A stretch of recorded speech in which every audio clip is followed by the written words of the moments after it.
Hello future coders. Welcome back to another video from CodeRobo, where learning coding is fun.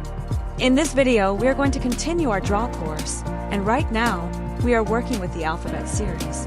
We are going to aim for the third mission, where we have to draw the alphabet I. So yeah, let's get started. Now let's use a place pen first of all, and make sure to turn the robot to the right side, 90 degrees. Then, we will make it move forward. Let's just draw the whole line first. So it will be 1, 2, 3, 4, 5, 6. Let's move ahead and add 6 steps to it. After that, instead of turning the head of the robot, it's better to just make it come backwards. After that, we will make sure that it comes backwards and turns left. Once it is going to turn left, it's going to go ahead. So 1, 2, 3, 4, 5, 6, 7. So it needs to be 7 over here. 7 grids means 7 steps ahead.